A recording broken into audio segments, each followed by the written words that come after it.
It's the week before my birthday, and if you've been here for a while, you may know that the month of my birthday in April, I love to read my 5-star prediction books. So I am currently reading one of those. It is fabulous. I'm having a wonderful time. I hope to read a few more books for this vlog. I want to share a few fun things that I have going on, some projects that I'm working on, and just romanticizing life a little bit. I'm actually about to head out very soon here to go get a new tattoo. I did a barter with a tattoo artist, so I'm a photographer, so I did photos of her and her partner. In exchange, she's giving me a tattoo today. I'm gonna go pick up some coffee for both of us and head over there. So that's a fun little outing. I'm hoping today I'm going to finish the Between Boyfriends book. Of course I picked this up right away. If you watched my little book off video, I will link that down below. This author, Cindy Chupack, is one of the writers and executive producers of Sex and the City, which I'm going to start rewatching this week as well. Hopefully, fingers crossed. I haven't been watching much TV, but I have some fun projects I want to work on that I can throw Sex and the City on in the background, and we can be a little bit more creative together. I'm adoring this. This is just a collection of essays about modern day dating, modern being 2003 when this was published and earlier. And it is so fun. Each essay is maybe only like 3 or 4 pages long at max, and it just makes me giggle. It's fun. I love this shit. Like, I could eat this with a spoon all day long, like could not get sick of it. So I am exactly 100 pages through. I don't have much left, so I'm gonna cruise through this. But once I finish this book, we gotta figure out what else I'm gonna read. I don't know what I'm gonna read next, so we're gonna have to figure it out. I need to really browse through my shelves or go to the library to find my next 5-star prediction read. Let's go get a coffee and go get a tattoo. I love bartering, by the way. Bring back bartering. Thank you so incredibly much for being here. We'll have time to chat a little bit more soon.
first zine. I've had just like a crafting day at home. I've made many things in my life, and I just like don't share it with like anyone. I've made many magazines, many zines. I just have never actually printed them. I'm really proud of this. And it's been a lot of trial and error. Like the design of everything has come together really quickly. It's all about like my month of March. Like it's just a collection of everything, not everything, but film photos that I took, little notes, my writings, my musings, actually like some of my real diary entries. Really fun. It's been really beautiful to watch it come together. It's been really fun to design it because it's all just like kind of this collection of things that I normally already have in my own possession and in my own thoughts, but now I'm actually curating all of them in a way that like I really enjoy, and it's something I make for myself. But to actually print this is such an achievement, and to actually make it and share it, whether I share it with people or not really. So that's what I'm working on currently.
Good morning. I have so much to catch you all up on.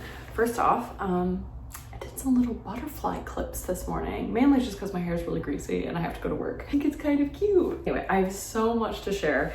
Let's just go in chronological order. So when I last left you all, I had to go get the snow tires off of my car. And while I was there and waiting for my car to be done, I finished the Between Boyfriends book.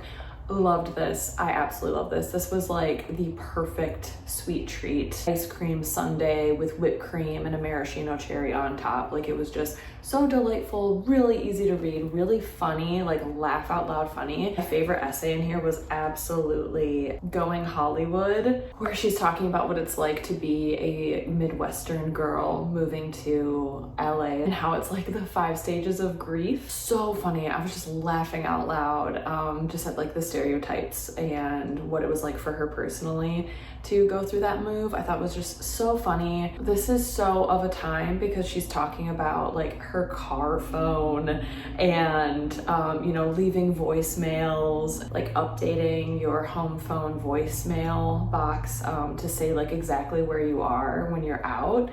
Phenomenal. Makes me very nostalgic for an earlier time, the early 2000s, late 90s, and this was just so much fun. I loved it. I was kicking my little feet. I was hee-hee-ha-haing, and it was exactly what I wanted, what I needed, what I expected of this book, so it did everything I wanted it to.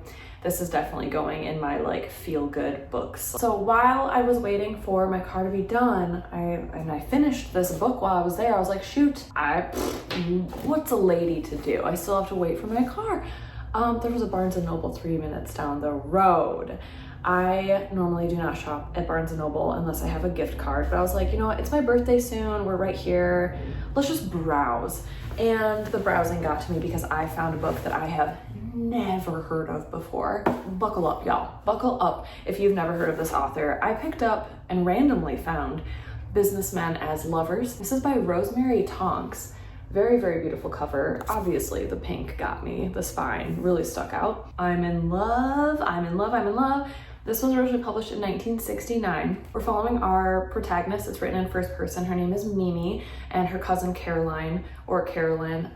They are from the UK, and they set off to a beautiful Italian island where they find themselves among an eccentric cast of expats and vacationers. Already, I'm like, you are ticking so many boxes for me. You're on an island, you're by the ocean, it's summer, eccentric cast of characters, probably at like a hotel or a villa or something. Like, shut that up. This is everything that I love and I look for. Anywho, I gotta continue because it keeps going. From their debonair host and his mistress to a villainous, if slightly tragic local dentist, a proud venture capitalist, an Iranian tycoon, and Beetle, Mimi's great love, a quiet and unassuming English journalist.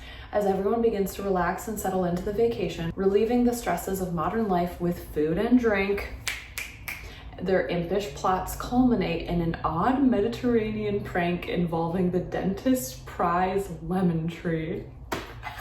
Shut up. In the end, everything boils over with operatic drama, misanthropy, and arch silliness in this vintage Tonks novel, proving that businessmen fall in love too, but with each other. Was this written for me? Was this written for me? I think it might have. Here's the kicker though. If you've never heard of this author like me, I've never heard of this author before. Born in 1928, passed away in 2014. She published 2 poetry collections and 6 novels. Wrote for a myriad of magazines, literary magazines, newspapers. In the 1970s, she underwent a religious conversion, and having decided that her books were the work of the devil, she set about destroying any copies she could find and disappeared from view. Shut up. That adds so much more intrigue to this. And might I say, I'm on chapter 3, which is 33 pages in. Ooh, I love that. 333, those are my numbers. Exquisite writing, such funny dialogue. This feels like, I know the main characters are from the UK, but this feels like everyone's speaking in like a transatlantic accent. Like, yeah, see honey, yeah, well, we go down now by the skip and he totally blah, blah, blah. Like, oh, my heat kicked on, I'm sorry. The dialogue reminds me of Interviewing Matisse, or the woman who died standing up. This is by Lily Tuck. Such similar, just female protagonists who have just such witty, fun banter, and you are just like listening in on their conversations, and there's such dated references as well that I'm like, what the are you talking about? Like, I don't know what these people are even talking about because it's so witty and sharp and funny. Very sarcastic. They're very sarcastic characters, but they're also very like satirical and snappy and just very lovely characters to read from.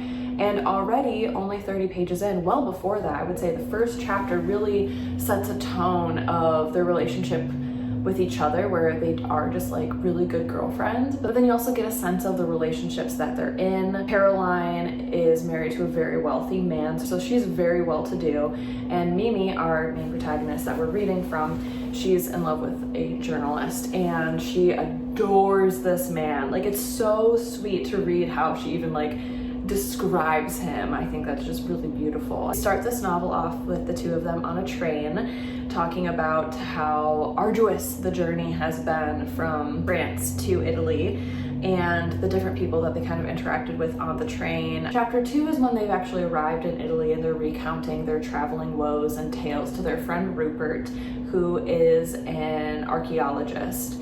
And he has a house or a summer home on this Italian island. They're all kind of like friends, but also there are going to be some strangers here. Some people are going to be staying at Rupert's house down the way. Some of them are going to be staying at the house that Mimi and Caroline are currently at. So it's kind of like a hodgepodge of like couples and families and random expats all vacationing together. The writing in this is so wonderful. Already I'm giggling out loud. Like, the writing is so sharp, so funny, beautiful descriptions, and just really good character study as well. So I'm absolutely loving this, and I think I'm intentionally, unintentionally, like I said, I only have a few days until my birthday. I would love to try and see like how many pink books or just books I can finish before my birthday. That'd be kind of fun. In other news, I do have to wrap this up because I am gonna go get breakfast with some friends before work today. So I gotta hi-ho. As you may have seen, I was spring cleaning recently. I was getting rid of a lot of things. I was like, I haven't worn this in over a year, time to just pass it on, whatever. And I had this beautiful fringe jacket. It has these really fun sleeves. I got this secondhand. It's like cropped too, which is kind of fun. And I was like, I only wore this like 2 times, and it was like 2 summers ago. I was also getting rid of a t-shirt that's gotten really ratty. The color has completely changed from pink to gray on the t-shirt. And I was like, I could probably get rid of this too, but I really like the design. So as you saw, I did start personalizing it. I think this is so fun. And I intentionally went with like a ragged, very prominent stitch. I wanted it to look something reminiscent to what I would have like worn and loved when I was in middle school. Like I love this kind of style. Every time I would draw hearts, because I was like a little emo high schooler, I would put little edges on it like it was all stitched up, like you broke my heart, let me stitch it back. So it says not your angel. It is pinned on the other side because I ran out of pink thread. I also reframed a lot of artwork, moved some things into storage, brought some pieces out that I haven't used or seen in a while. So kind of switching up the artwork in the house as well, which has felt really good. I think all that's left is like a really deep spring clean would be kind of nice, like scrubbing the walls and the baseboards, and then I will feel like we are fully in spring, hopefully, fingers crossed, we'll see. So that's where we're at. I'm gonna go get breakfast with my friends. I'm gonna carry this around with me. Hopefully I can read a lot more.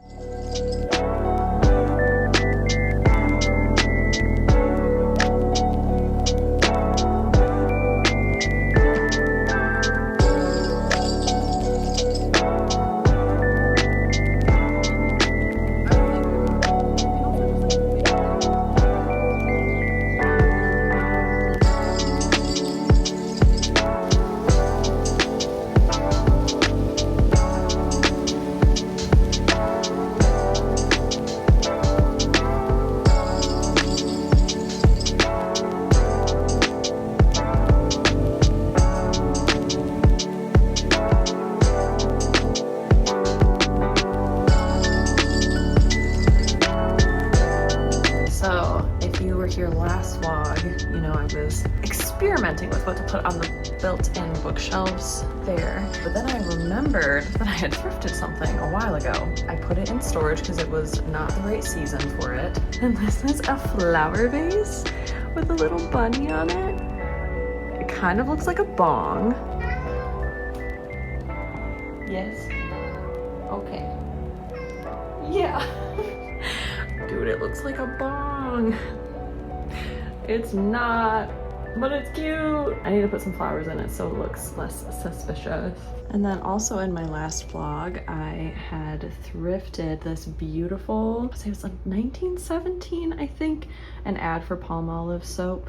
And I was really, really excited about it. And this like thrifted frame I got at a garage sale a few years ago now. But then this piece that I showed before, this is actually an original by this artist named Sarah Jean Anderson. And I ended up using some sky blue construction paper as the background. I know it's like not perfectly centered, but I just love how vibrant it is. So you can kind of see the art through the door. It just really boosts my mood, honestly. It's so fun. I love the different textures she uses. This is such a fun piece. And I would love to collect more original art instead of just prints. So that's what I was working on.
Today's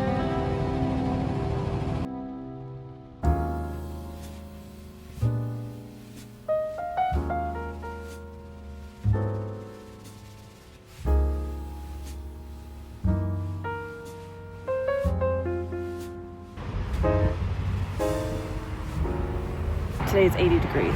This is so divine. It feels so incredible. It's been a really busy past few days, but I have been reading. Yesterday I read 50 pages while outside, which is like the best feeling ever. I am absolutely loving Businessmen as Lovers.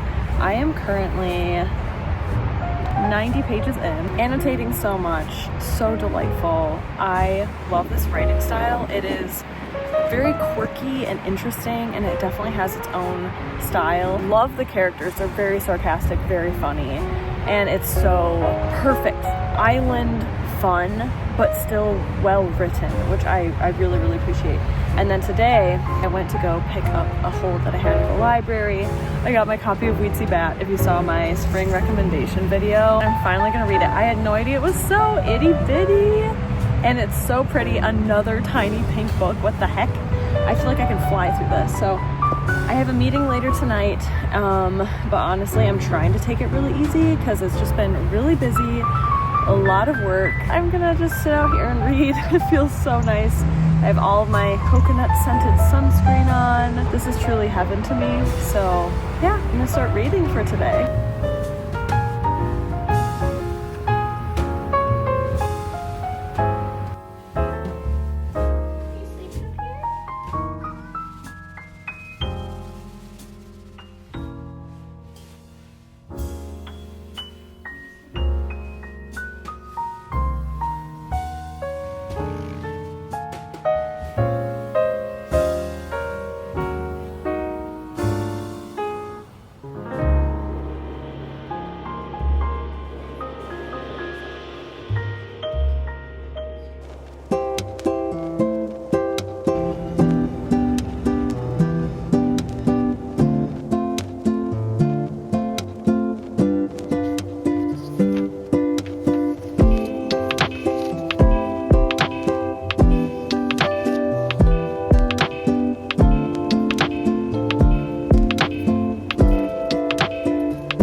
Sunny morning. This is my new favorite spot in the morning to sit. Like, my desk is further in there, but this is where the sun comes in the morning, and I'm trying to like sit here and just soak up some rays before I head to the gym this morning, and to give you some massive updates because I have now completed not one, not two, but 3 pink books. This has truly been one of the most memorable, wonderful, exquisite reading week I feel like I've had in a long time, in terms of the variety, picking up books that I just genuinely love, that I had a good intuition about, and then they actually worked. They actually all worked really well for me. These are standouts. These are new favorites of all time.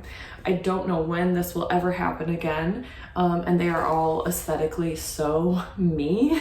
And they are all quirky and under the radar and different and kooky. Last I officially updated you, I was, I think, getting ready to finish Businessmen as Lovers. I finished this, immediately wanted to reread it. I loved this. I love this, present tense. This feels in the same vein to me as The Ripening Seed by Colette, as well as The Fig Tree. I'm blanking on the author's name, but I did a vlog for that one like 2 summers ago. This satirical, tongue-in-cheek, smart characters, very witty, large emphasis on dialogue, and having this very quick Gilmore Girls-esque retort back and forth. I really love that type of writing and dialogue. This was just exquisite. I ended up annotating quite a bit here.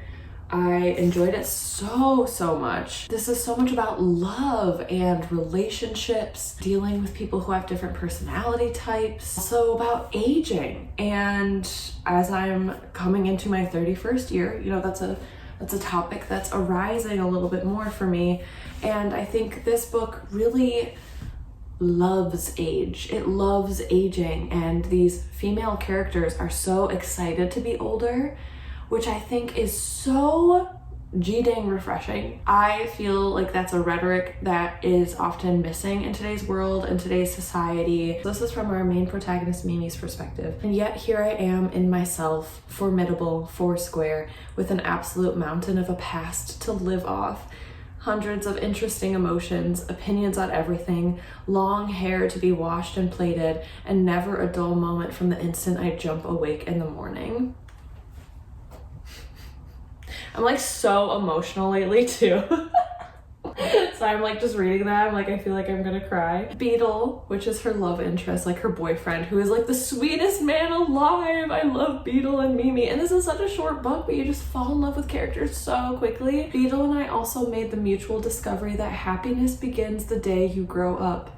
You learn to grow up. You learn to get over a death. You learn to be sexy. You learn that responsibility can be worthwhile. You learn that you're entitled to your own life. So interwoven in all these beautiful, like funny, sarcastic, acerbic, witty, just delicious dialogue moments, there's this interwoven tapestry of philosophy of life and the beauty of it, because Mimi is freshly getting over the death of her mother. So she is actively grieving. So she is in this oscillating mood of being in this beautiful Italian summer vacation with the man she loves, with the people she loves. And every morning she wakes up and she is just in tears and crying. And her and Beetle have these beautiful lamentations on grief and death and how it just comes and goes in these big waves. Oh my gosh, guys, I could just go on and on and on. I loved this. This worked perfectly for me. I don't have any critiques. This was an instant 5-star. I've been really lucky this year with reading some incredible, amazing books. 5 stars. I would love to read this again. I highly recommend it. I don't think many people have ever heard of this book or this author, but I will absolutely be keeping my eye out for more Rosemary Tonks.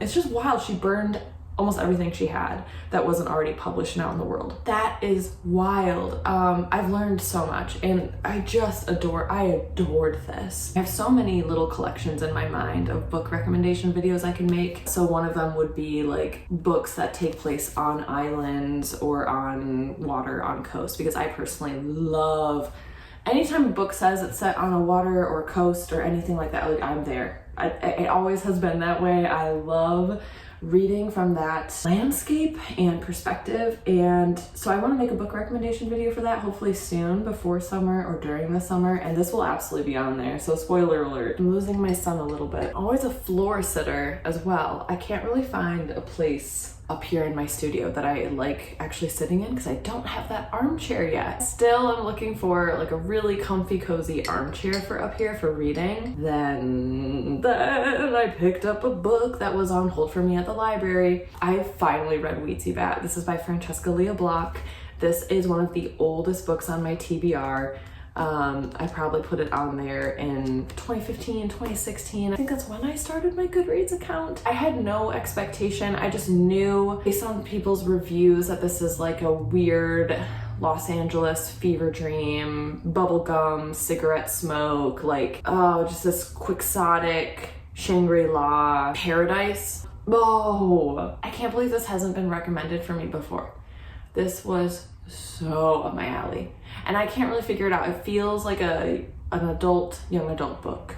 Like, it follows a young character, but she's out here hooking up with people. She's out here living a very adult life, but she's only supposed to be like 14 or 16 years old. So we're following a young girl. Her name is Weetzie. She lives in Los Angeles, and she lives like a very vibrant, colorful, strange, manic pixie dream girl life. And while there are definitely some like outdated references in here for sure because of the time period, she always dresses up in like different costumes and outfits, and then she becomes friends with this guy named Dirk, and he has like a mohawk and he's kind of like the bad boy, and they become best friends and move in together into Dirk's grandmother's cottage.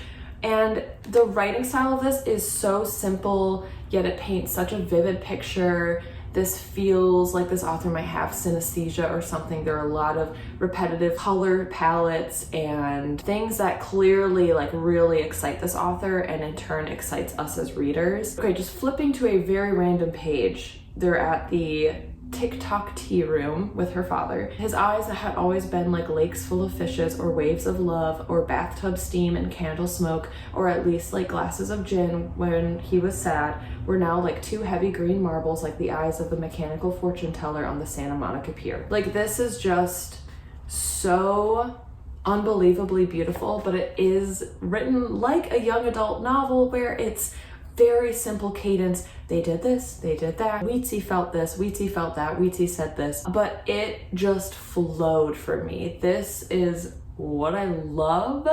I immediately want to read more. I can't believe there are more in this like little series. And I can't even tell how long of a time period we're following Weetzie for because so much happens in her life. And it's just like a little bit later, these things happened. I'm like, a little bit later, it sounds like this could be years, honestly. This was so emotional and stunning. I flew through it. This was another, I finished it and I immediately wanted to reread it because the feelings that it gave me, I think with all three of these all gave me such visceral, deep, lovely feelings. The Between Boyfriends book, to recap, this made me feel like I was in a Sex and the City episode, which is my favorite show of all time. It made me feel nostalgic for a bygone era that I am desperately trying to cling to and revisit in my own personal life. This just made me feel so inspired, so happy, so reminiscent and a part of something. And it also just made me laugh. I think with all three of these, I laughed, and that is such an underrated feeling, and that is such an incredible thing for a book to do for me, is to make me feel so many things. I feel sadness in all of these because of what these characters are going through and the beauty of life, but also they made me laugh, and I think that's why I lean towards satire. There's this beautiful balance between tragedy and comedy. Businessmen as lovers. Our protagonist Mimi is going through grief and loss, but she still has such strong sense of self, and she has such a strong relationship and steadfastness with the people around her. She uses humor frequently to connect with others and to connect with herself. And then Weetzie Bat is just bananas, bonkers, inspiring, and there is death and sadness. This is taking place during the AIDS epidemic. There's a lot of fear happening. A lot of the characters are like, I don't understand what's happening in the world around me right now, politically. It just felt like a really, really scary time. And so it's trying to claim their own independence and create their own life amidst this chaos. And there's death and grief in this as well, and how community is there and how you have friendship. I think all three of these, while different, they feel similar. They feel like they have similar themes if you really boil them down to their main characteristics and thematic elements: friendship, love, loss, comedy, the fickleness of life. I've really been blessed with the books this week. I'm trying so hard not to cry right now because like it's just so overwhelming to feel so happy and connected with like 3 new favorites of all time. I don't think this has ever happened before. These are all incredible. I can't recommend them enough. If any of these sounded interesting to you, please pick them up. Thank you all so incredibly much for being here. I'm gonna go before I actually just start sobbing on the camera. I always get so emotional around my birthday anyway. That's why I love to fill it with like books that I'm really excited about. It's so overwhelming to feel so connected to books and reading and art. It is such a privilege to be in this life. Dang it. I'm grateful for another year to be here. I think that my tears are often just filled with like just so much gratitude all the time. Even when I'm sad, I'm just grateful that I get to be sad.